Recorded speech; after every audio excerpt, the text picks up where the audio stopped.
Hi friends, biology with experiment channel में आपका हार्दिक स्वागत है। आज हम करेंगे कोहलबर्ग का नैतिक विकास का सिद्धांत, जिसे हम इंग्लिश में कोहलबर्ग मॉरल डेवलपमेंट थ्योरी भी कहते हैं। देखते हैं, कोहलबर्ग ने नैतिक विकास को 3 स्तर और 6 अवस्थाओं में दिया। कितने स्तर है कोहलबर्ग के नैतिक विकास के? 3 स्तर, और प्रत्येक स्तर दो दो अवस्थाओं में बंटा हुआ है, तो टोटल 6 अवस्थाएं हो गई इसकी। अब आगे डिटेल से देखते हैं इनके बारे में हम। नैतिक विकास, कोहलबर्ग का नैतिक विकास, इसके 3 स्तर कौन कौन से हैं?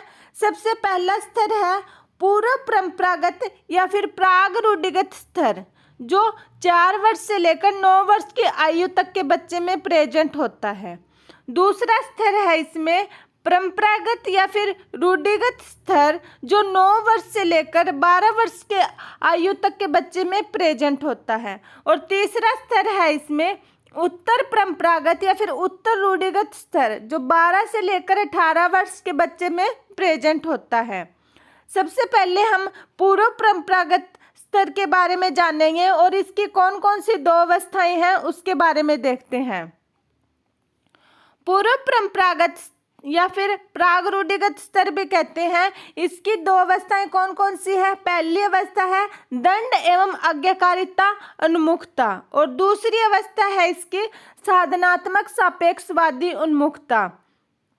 पहली अवस्था के बारे में हम देखते हैं, दंड एवं आज्ञा पालन। इसमें क्या होता है, जब बच्चा पहली अवस्था में नैतिक विकास सीखता है तो वह या तो दंड से या फिर आज्ञा से सीखता है।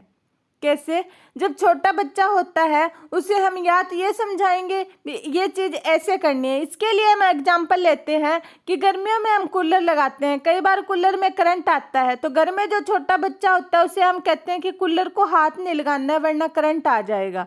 उसे हम यह समझाते हैं। अगर वह समझ जाता है तो ठीक है, वरना वो हाथ लगाने की कोशिश करता है तो हम उसे डांटते हैं, तो वो क्या होगा, उसके प्रति दंड हो गया। तो ये फिर वो डांट के डर से उस कूलर को हाथ नहीं लगाएगा। तो मतलब पहली अवस्था में बच्चा दंड या फिर आज्ञा से सीखता है। दूसरा देखते हैं साधन सापेक्षता। इसमें क्या होता है, पहले बच्चा दंड एवं आज्ञा से सीखता है, लेकिन दूसरी अवस्था में वह खुद के लिए करता है, अर्थात उसे किसी काम के लिए चीजें चाहिए। इसमें क्या होता है, जब बच्चा कोई काम करता है तो अपने लिए कोई ना कोई चीज़ प्राप्त जरूर करेगा। इसके लिए हम एग्जाम्पल लेते हैं, जब हमें कभी बच्चे से दुकान से कोई दूध या सब्जी मंगवाते हैं तो वह अपने कुरकुरे के पैसे पहले रखेगा। वह बोलेगा मैं तभी चीज़ ला के दूंगा जब मुझे कुरकुरे मिलेंगे या फिर कुरकुरे के पैसे साथ में मिलेंगे। इसमें बच्चा क्या होता है, अहं केंद्रित होता है, वह अपनी रिक्वायरमेंट सबसे पहले रखता है। साधन सापेक्षता में क्या होता है, बच्चा किसी चीज के बदले कार्य करता है।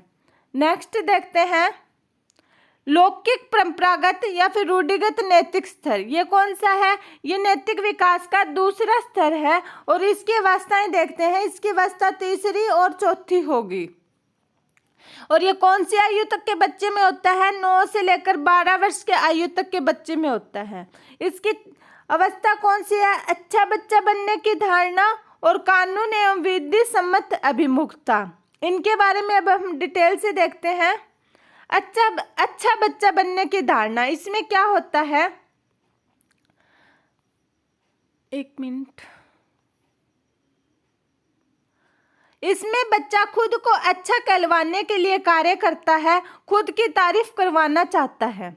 मतलब इस अवस्था में, तीसरी अवस्था में बच्चा क्या करता है, हमेशा अच्छा बनने की कोशिश करता है और वह अपनी तारीफ सुनकर खुश रहता है। इसमें हम एग्जाम्पल लेंगे स्कूल के मॉनिटर का। जब अध्यापक क्लास में नहीं होता और कोई बच्चा अध्यापक की नज़रों में अच्छा बनना चाहता है तो वह चुपचाप बैठकर दूसरे बच्चों की प्रतिक्रिया को नोट करेगा, और जब अध्यापक जैसे ही क्लास में एंटर होगा वो सबसे पहले उन बच्चों की शिकायत लगाएगा जो शरारत कर रहे थे, ताकि वह अध्यापक की नज़रों में अच्छा बन सके कि वह अच्छा बच्चा है, उसने कोई शरारत नहीं की। या फिर कोई बच्चा दूसरों की भलाई इसी लिए करता है ताकि लोग उसकी तारीफ करें और ये समझे कि यह सबसे अच्छा बच्चा है। और चौथी अवस्था है कानून एवं विधि सम्मत अभिमुखता। इस अवस्था में क्या होता है, इसमें बच्चा सोसाइटी के अनुसार नैतिकता को सीखता है। किसके अनुसार सीखता है? सोसाइटी के अनुसार रूल एंड रेगुलेशन को फॉलो करता है। इस अवस्था में, ये कौन सी अवस्था है? चौथी अवस्था है। इसमें बच्चे को सही और गलत का पता चल जाता है। किसका सही और गलत का इस अवस्था में पता चल जाता है? वह रूल और रेगुलेशन को फॉलो करता है। इसमें हम एग्जाम्पल लेंगे। जब बच्चा साइकिल चलाना सीख जाता है इस अवस्था में, तो हम उसको ऐसे बताते हैं कि साइकिल को हमेशा लेफ्ट साइड ही चलाना है, तो वह इस रूल को फॉलो करता है। उसे यह पता चल जाता है कि साइकिल को लेफ्ट साइड में चलाना सही है। अगला देखते हैं हम उत्तर परंपरागत या फिर उत्तर रूढ़िगत स्तर। ये कौन सा स्तर है? नैतिक विकास का तीसरा स्तर है। और कब कौन सी उम्र तक होता है? 12 से लेकर 18 वर्ष की आयु तक होता है बच्चे में। इसकी आगे कौन सी अवस्थाएं होती है? 5वीं और 6ठी अवस्थाएं होती है। कौन कौन सी होती है ये? 5वीं अवस्था है सामाजिक संपर्क अभिमुखता और 6ठी अवस्था है सार्वभौमिक नैतिक सिद्धांत। अब हम इस अवस्था में देखते हैं सामाजिक संपर्क अभिमुखता में क्या होता है। इस अवस्था में बच्चा समाज के संपर्क में हो जाता है और अब वह जो भी करता है समाज के संपर्क से ही करता है। क्या होता है कि इस अवस्था में बच्चा समाज के संपर्क में हो जाता है और वह जो करेगा समाज के संपर्क में रहकर करेगा। और इस अवस्था में उसे सही और गलत का तो उसे चौथी अवस्था में पता चल जाता है, सही क्या है और गलत क्या है। लेकिन 5वीं अवस्था में उसे सही और गलत में अंतर करना पता चल जाता है। क्या? सही और गलत में अंतर करना पता चल जाता है और वह समाज में रहकर ही नैतिकता का सीखता है। इसमें आगे देखते हैं सोसाइटी के रूल एंड रेगुलेशन से नैतिकता को सीखता है। चौथी अवस्था में तो वह रूल एंड रेगुलेशन को फॉलो करता है, लेकिन 5वीं अवस्था में वह इससे नैतिकता को सीखता है और सही और गलत में अंतर करना और सही और गलत के अनुसार व्यवहार करना इसी अवस्था में सीख जाता है।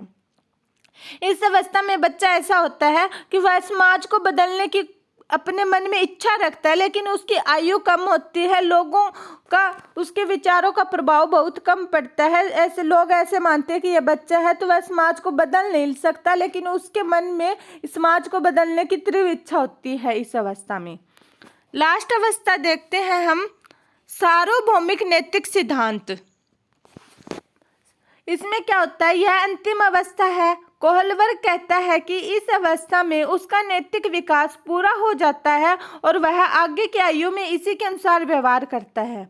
क्या है कि यह यहाँ तक बच्चा 18 वर्ष तक का हो जाता है और यह क्या है कि इसमें जो बच्चा यहाँ तक जो सीखता है पूरी आयु में उसी नैतिकता को अपने जीवन में यूज करता है, फिर व्यवहार करता है उसी नैतिकता के साथ। इस अवस्था में बच्चे का मानसिक स्तर इतना होता है कि वह अपने विचारों से दुनिया को प्रभावित करता है और वह सोसाइटी को बदलने की क्षमता भी रखता है।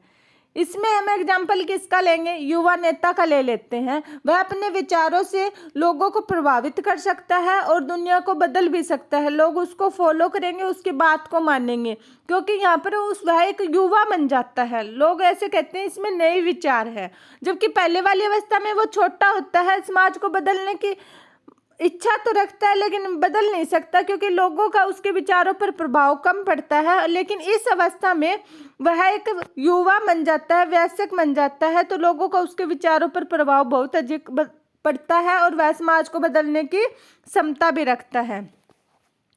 लास्ट क्वेश्चन देखते हैं इसका। कोहलबर्ग के हिसाब से जब बच्चा सही और गलत में बहुत कंफ्यूज है, तब यह क्या कहलाता है? तब यह नैतिक द्वंद्व या मोरल डिलेमा, मोरल कन्फ्लिक्ट कहलाता है।